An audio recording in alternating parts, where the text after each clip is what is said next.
Hello everyone, my name is doctor Imran Khan. पिछली class में हमने पढ़ा था, देख लेते हैं थोड़ा सा। टाइप्स ऑफ सॉलिड्स देखा था and types of symmetry in crystals देखा था।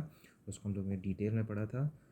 Types of symmetry in the crystals, जैसे कि rectangular plane of symmetry, diagonal plane of symmetry, and इसके कितने टाइप्स होते हैं and total number of symmetry elements, ये सारी चीज़ हमने देखा था। आज की जो क्लास है उसमें हम लोग देखेंगे space lattice and unit cell. तो सबसे इंपॉर्टेंट चीज़ कि क्या होता है space lattice and unit cell की डेफिनेशन। तो यहाँ पर जो डायग्राम है ना, ये सबसे ज़्यादा इंपॉर्टेंट है, जो आपको हेल्प करेगा।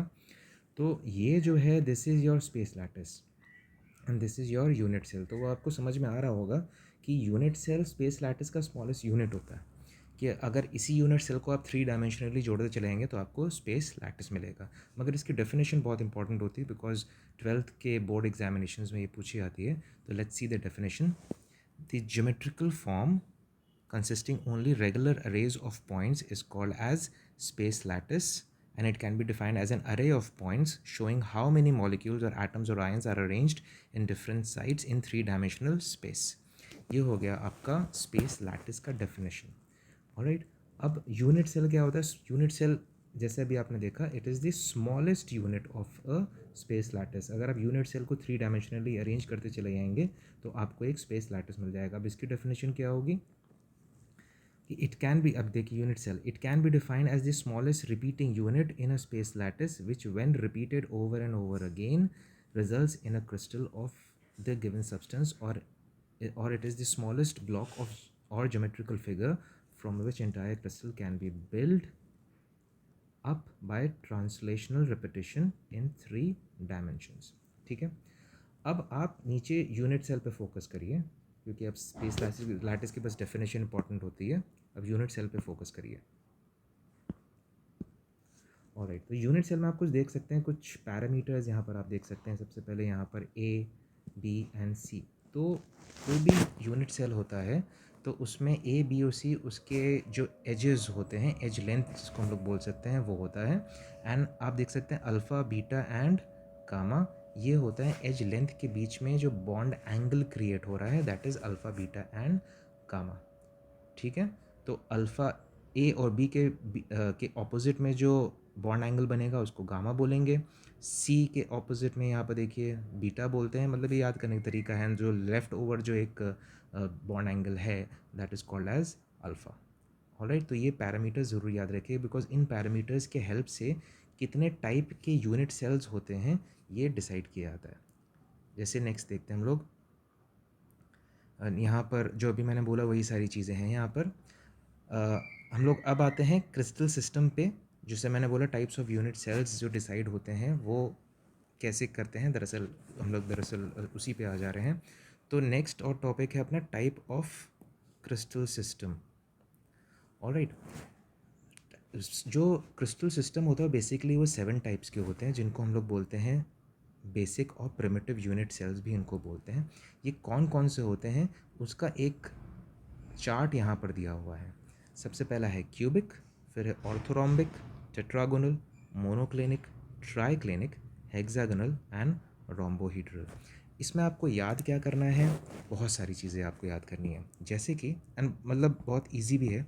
आपको जो रिलेशन है between bond length and bond angles, ये आपको ज़रूर याद करना है कि किस टाइप का यूनिट सेल है। अब जैसे कि क्यूबिक में आप जानते हैं, क्यूब में सारे जो बॉन्ड एंगल्स होते हैं वो 90 डिग्री होते हैं, एंड जितना भी जो एज लेंथ होता है वो सब सेम होता है। ठीक है, ऑलराइट, यहाँ पर आप देख सकते हैं।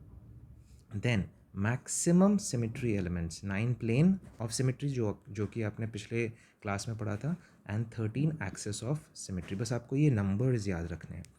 नेक्स्ट है ऑर्थोरोम्बिक। अब ऑर्थोरोम्बिक का जो स्ट्रक्चर है, अगर मैं आपको बोलूँ विजुअलाइज करने को, तो वो होता है that of a match box. अगर आपने मैच बॉक्स देखा होगा तो इसका स्ट्रक्चर मोरलेस इसी जैसे हो, इसी की तरीके से होता है। So you can remember the structure. Alright, और मैच बॉक्स में आपने देखा होगा कि all the angles are, all the edge lengths are unequal but all the angles are of 90 degrees. अब इसमें कितने होते हैं? 3 plane of symmetry and 3 axis of symmetry. Next आते हैं हम लोग टेट्रागोनल। अब टेट्रागोनल आपने पहले ज़माने में मिलता था, वो ऑयल टीन के जो डब्बे होते थे वो उससे ये मैच करता है दरअसल। ऑलराइट, तो उसमें होता है क्या है, उसमें दो जो एज लेंथ होती हैं वो बराबर होती हैं और एक डिफरेंट होता है, जो जो हाइट होती है वो डिफरेंट होती है, बट जितने भी बॉन्ड एंगल्स होते हैं वो होते हैं 90 डिग्री के बराबर। ऑलराइट, देन लास्ट क्या याद करना है, 5 planes and 5 axis of symmetry. Next आते हैं हम लोग, अच्छा फोर्थ को छोड़ के सबसे पहले फिफ्थ पे आइए।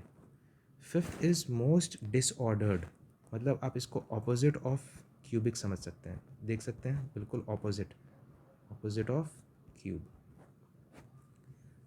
ठीक है, अब आ जाइए मोनोक्लिनिक पे। मोनोक्लिनिक में भी सारे जो एज लेंथ हैं वो सब डिफरेंट हैं, दो एंगल्स 90 डिग्री और एक एंगल जो है वो 90 डिग्री के बराबर नहीं होता है।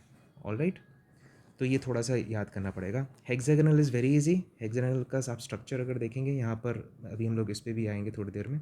हेक्सागोनल, दिस इज़ हेक्सागोनल, देखिए दिस वन। Alright, hexagonal. ठीक है, तो हेक्सागोनल में दो जो एज लेंथ होती हैं वो बराबर होती हैं, एक डिसिमिलर होती है, दो जो बॉन्ड एंगल्स होते हैं वो 90 डिग्री होता है और एक होता है 120 degree, as you can see in the diagram. ये देखिए, as you can see in the diagram very well. ठीक है, तो एक आपको ये वाला जो बॉन्ड एंगल दिख रहा है ये 120 ऑब्वियसली होगा। फिर लास्ट है आपका रोम्बोहीड्रल। ठीक है, रोम्बोहीड्रल। रोम्बोहीड्रल में रोम्बस होता है, रोम्बस जानते हैं सबको क्या होता है, तो रोम्बस क्यूब के जैसे ही होता है, उसमें सारे जो एज लेंथ्स जो होते हैं वो सर बराबर होते हैं, बट जितने भी बॉन्ड एंगल्स होते हैं वो 90 डिग्री के बराबर नहीं होते हैं। ठीक है, फिर यहाँ पर जो नंबर ऑफ़ प्लेन्स हैं, नंबर ऑफ़ एक्सिस हैं, ये ज़रूर याद कर लीजिएगा आप लोग। Alright, so this entire chart is very very important. ठीक है, ऑलराइट, तो अब ये जो 7 प्रिमिटिव यूनिट सेल्स होते हैं ये फर्दर डिवाइडेड होते हैं into certain more unit cell, क्योंकि ये इतना इजी अरेंजमेंट जो आपको दिख रहा है वैसा होता नहीं है। कुछ यहाँ पर आप टर्म्स देख रहे होंगे जैसे सिंपल, फिर बॉडी सेंटर्ड, फिर फेस सेंटर्ड, ये क्या होते हैं ये आपको नेक्स्ट क्लास में पता चलेगा। ठीक है, तो अ, ये जो यूनिट सेल्स होते हैं primitive unit cells, they are further divided. इनकी इनको क्लासिफाई किया था ब्रेविस ने, और तभी इनको ब्रेविस लैटिस भी बोला जाता है। ठीक है, तो जो मैं बोल रहा हूँ बस उसको ध्यान रखिएगा कि क्यूबिक स्पेस लैटिस जो होता है, क्यूबिक, वो कितने कितने में डिवाइडेड होता है, सिंपल में, बॉडी सेंटर में एंड फेस सेंटर में। ये थोड़ा आपको दिमाग में रखना पड़ेगा। अब ये बॉडी सेंटर, फेस सेंटर और सिंपल क्या होते हैं ये मैं जैसे मैंने बोला नेक्स्ट क्लास में 100% डिस्कस हो जाएगा। ऑर्थोरोम्बिक फोर कैटेगरीज में फर्दर डिवाइडेड होते हैं, simple, body centred, and centred and face centred. Tetragonal, this is tetragonal, ये है आपका टेट्रागोनल, इसको ऐसे सर्कल कर लेते हैं। ठीक है, जो कि सिंपल एंड बॉडी सेंटर्ड में डिवाइडेड है, एंड ये है आपका मोनोक्लिनिक जो कि सिंपल एंड एंड सेंटर्ड में डिवाइडेड है। ट्राइक्लिनिक, हेक्सागोनल एंड रोम्बोहेड्रल का एक एक अरेंजमेंट होता है। ऑलराइट, तो बस आपको इतना याद रखना है कि कौन सा किस में फर्दर डिवाइडेड है। सिंपल, जैसे मैंने फिर से बोला, simple, face centred and body centred, and centred ये बाद में आएगा। Alright,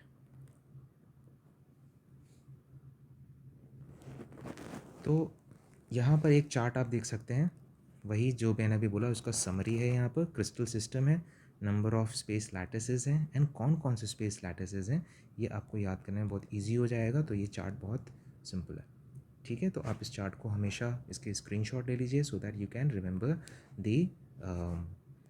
entire thing. ओके, फिर अच्छा यहाँ पर अब कंट्रीब्यूशन आ जा रहा है। चलिए हम लोग डिस्कस कर ही लेते हैं जब लगे हाथ में यहाँ पर, क्योंकि कंट्रीब्यूशन का पॉइंट आ चुका है तो आपको समझना पड़ेगा what is contribution in everything.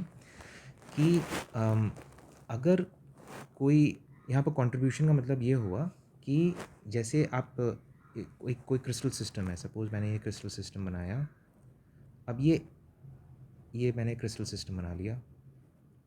अब ये जो एक क्यूब है ये अकेला तो होगा नहीं, इसके साथ ही साथ बहुत सारे क्यूब्स इसके साथ अटैच्ड होंगे। ऑलराइट, तो एक 3D सिस्टम में हम अगर एक क्यूब, एक पॉइंट को टारगेट कर रहे हैं या एक एटम को टारगेट कर रहे हैं, तो वो एक एटम सारे क्यूब्स में जिसमें वो कॉमन है, तो वो एक एटम एक क्यूब में अपना कितना कंट्रीब्यूशन दे रहा है। इसका मतलब ये होता है, हम लोग अभी बस यही चीज़ पढ़ने वाले हैं। फिर से मैं बोल दे रहा हूँ, ये जो आप पॉइंट्स देख रहे हैं, मैं इसको थोड़ा सा डिफरेंट कलर से रिप्रेजेंट करने की कोशिश करता हूँ। ये जो आप पॉइंट्स देख रहे हैं ये एटम्स हैं, ऑलराइट, ये एटम्स अरेंज्ड हैं, ठीक है। अब एक 3D सिस्टम में ये एक अकेला क्यूब तो होगा नहीं, ठीक है, इसके चारों तरफ बहुत सारे क्यूब्स होंगे, इसके यहाँ पर भी होंगे, ऑलराइट, ऐसे करके यहाँ पर भी होंगे, इसके पीछे भी होंगे, इसके ऊपर भी होंगे।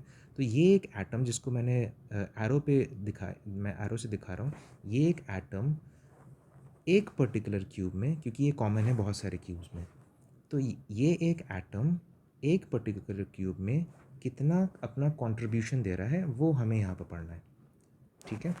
तो जैसे कि एक कॉर्नर पे अगर ये एटम एक कॉर्नर पे लगा हुआ है, तो ये एक एटम 8 क्यूब्स में कॉमन होगा। कैसे? 2 तो आप देख सकते हैं, 2 इसके जस्ट पीछे, एक यहाँ पर, एक यहाँ पर, ठीक है। तो एक प्लेन पे 4 क्यूब्स आ गए। सिमिलरली इसके ऊपर भी ऐसी 4 अरेंजमेंट का तो होगा ही क्यूब्स का, तो नीचे 4 ऊपर 4, तो इसका मतलब एक एटम 8 क्यूब्स में अपना कॉन्ट्रीब्यूशन दे रहा है। तो एक क्यूब में अपने कितना कॉन्ट्रीब्यूशन होगा उसका, दैट इज़ 1/8, ठीक है। आप वीडियो को फिर से रिवाइंड करके देखिएगा, मैंने क्या बोला बिल्कुल अच्छी तरह से समझने की कोशिश करिएगा। नेक्स्ट आते हैं edge centre, alright. Edge centre का मतलब एज पे लगा हुआ है, यहाँ पर है एटम, इसको मैं कलर चेंज करके आपको बताऊँ तो समझ में आएगा। यहाँ पर लगा हुआ है एटम, एज सेंटर, ठीक है। एक क्यूब के एज पे एक एटम लगा हुआ है, कॉर्नर्स पे तो लगे भी हो सकते हैं और साथ में एज में भी हो सकता है, ठीक है। अब ये जो एक एटम है कितने क्यूब्स में कॉमन है, 1 2। सिमिलरली 1 के ऊपर एक क्यूब एंड 2 के ऊपर एक क्यूब, तो दैट मीन्स एक ये जो ऑरेंज वाला एटम है ये 4 क्यूब्स में कॉमन है। तो इसका मतलब एक क्यूब में अपना कितना कॉन्ट्रीब्यूशन दे रहा है, 1/4, ठीक है। नेक्स्ट आते हैं फेस सेंटर। अब फेस सेंटर कहाँ पर होता है, फेस सेंटर होता है फेस पे, फेस पे, ये फेस सेंटर फेस पे होता है ना। तो आप थोड़ा कॉमन सेंस अगर लगाइए तो ये जो फेस सेंटर वाला एटम है ये सिर्फ 1 एंड 2, सिर्फ 2 क्यूब्स में तो कॉमन है, तो इसका मतलब एक क्यूब में इसका कितना कितना कॉन्ट्रीब्यूशन आ रहा है, 1/2। बॉडी सेंटर, बॉडी सेंटर मतलब क्यूब के बीचों बीच, बॉडी सेंटर मतलब क्यूब के बीचों बीच, ऑलराइट, क्यूब के बीच में यहाँ पर है। तो अब ये जो बॉडी सेंटर वाला है एटम, ये किसी दूसरे क्यूब में तो कॉमन होगा नहीं, तो इसका पूरा कंट्रीब्यूशन कितना आ रहा है, 1, ऑलराइट। सो एक फॉर्मूला होता है to determine the number of constituents per unit cell.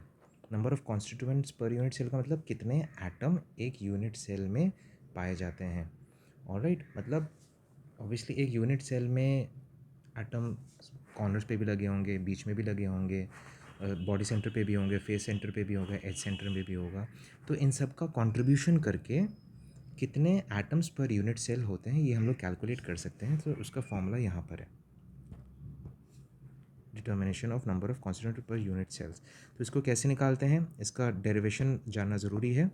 सबसे पहले एज लेंथ जो कि ए से है, चेंज कर लेते हैं, एज लेंथ ए से रिप्रेजेंट कर रहे हैं, density of the crystal of the substance is D and volume is a cube, alright. फिर मास कैसे निकलेगा, वो आपको फॉर्मूला पता है ना, density is equal to mass upon volume. So उससे आपको मास ऑफ यूनिट सेल निकल के आए, ये ध्यान रखिएगा, मास ऑफ यूनिट सेल, ठीक है।